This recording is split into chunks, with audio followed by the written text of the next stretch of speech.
Onetake. Onetake. This is NBA Onetake featuring yours truly, Pretty Boy Lake. This is NBA Onetake for your head. NBA Onetake for your brain. Coming to you live, Brooklyn, New York. This is NBA Onetake. November 12, 2022. It's 3 games for me on the docket. 3 games for me on the docket. First game. It's the Cleveland Cavaliers going into the Bay Area to go against the Golden State Warriors. And it was a good matchup. Questionable dealings with the refs. Questionable. I'm not going to get into that. But the Warriors did prevail. And they prevailed in a good way because this is a much-needed win. They try to get back to 500. With the win, they go 5-7 on the season. Led by Steph Curry, he had 40 points. Andrew Wiggins, he finished with 20. And Jordan Poole, off the bench, finished with 18. This is a good win for them, man. Trying to get to 500. You know, it's been a little rough. Been a little rough, you know, especially on the road. It's been rough. With the Cavs, they put a good effort. Donovan Mitchell with 29, 10, and 9, one shy of a triple-double. Evan Mobley finished with 20 points, 13 rebounds. And Darius Garland finished with 15 points and 8 assists, notably for the Cavs. Cavs get this tough loss, but they've been resilient and they've been out there doing it all year. They 8-4 the season, still won the top of the Eastern Conference, surprising team so far, record-wise.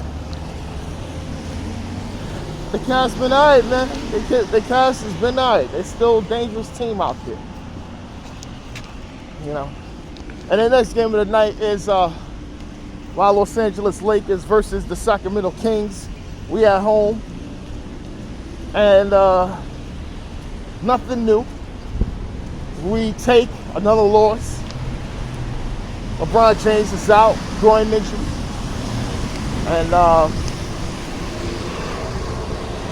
we was up. Go 2 for 10 down the stretch in the fourth quarter when we really needed points and we really needed some stops. And it just couldn't, and it just opened up. And the Lakers' just inability to make stops, inability to score, miscommunication on defense was a lot. Anthony Davis, he had 24 and 14. Russell Westbrook with 21 and 11. Lonnie Walker finished with 19, and Austin Reeves off the bench finished with 19.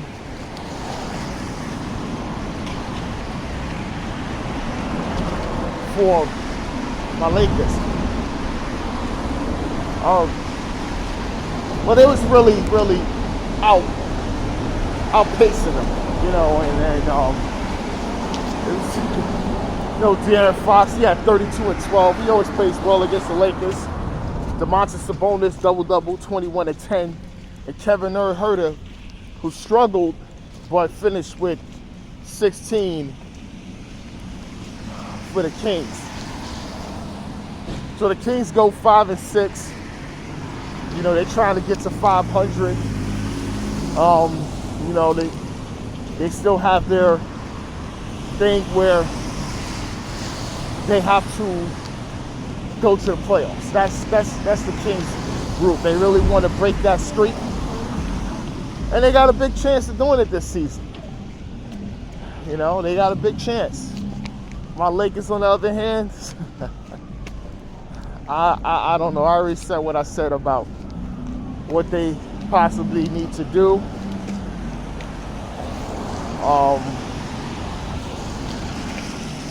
Going forward. That's it. I already said it.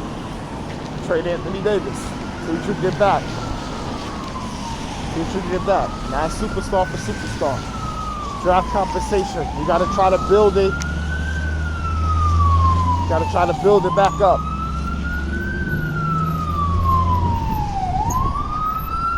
That's what you got to try to do.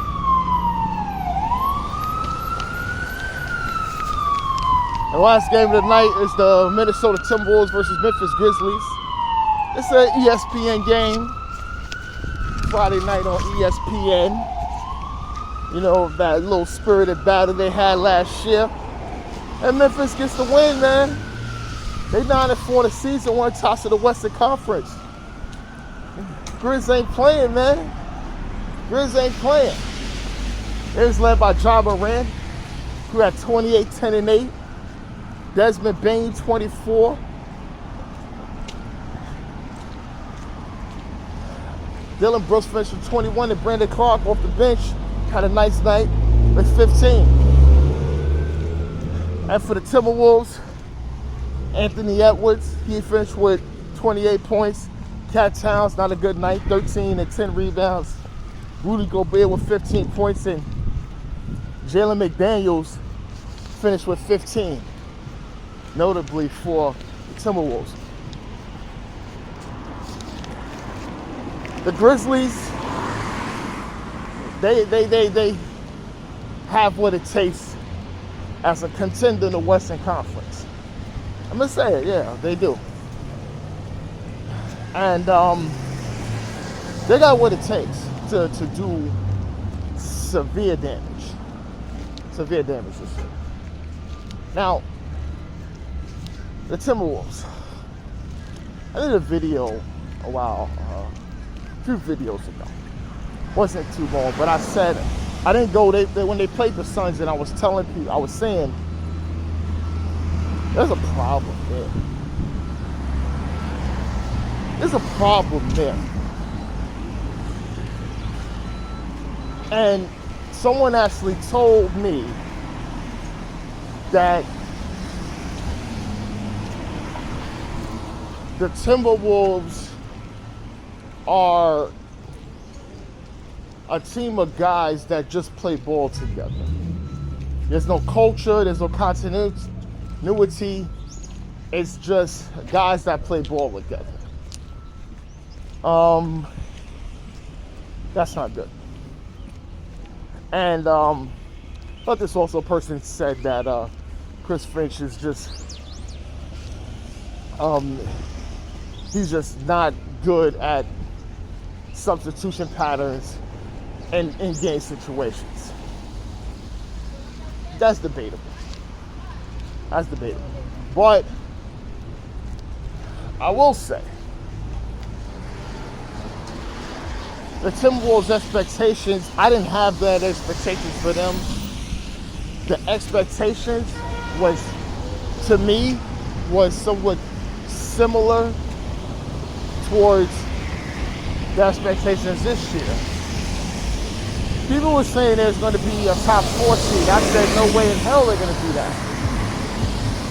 Why? I said chemistry. There's none. Chad and Ant-Man don't go together.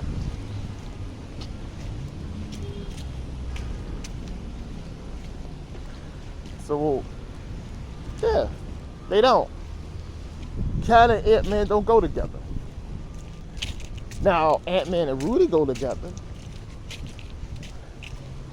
And they was talking about possibly frustration with Karl Anthony Towns possibly want to get the hell up out of there.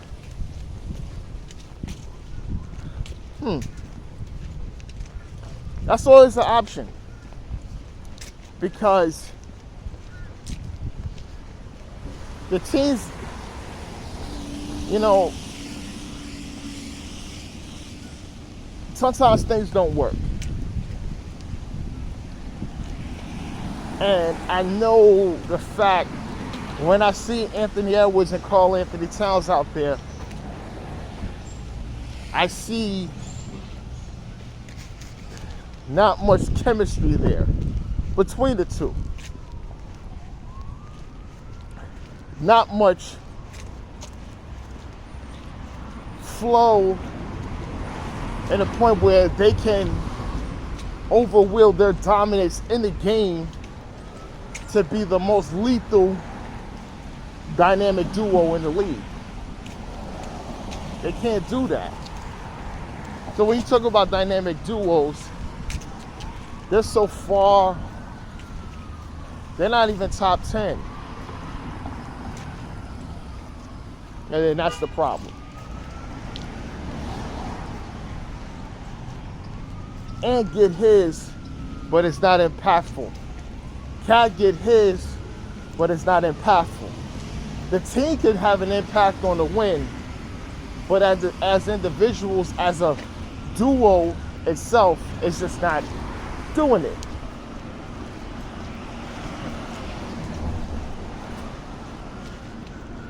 They got to figure something out,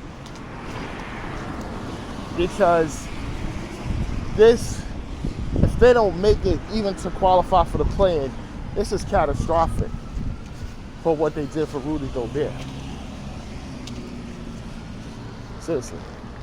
This is NBA One Takes Pretty Boy Laker, and I'm out.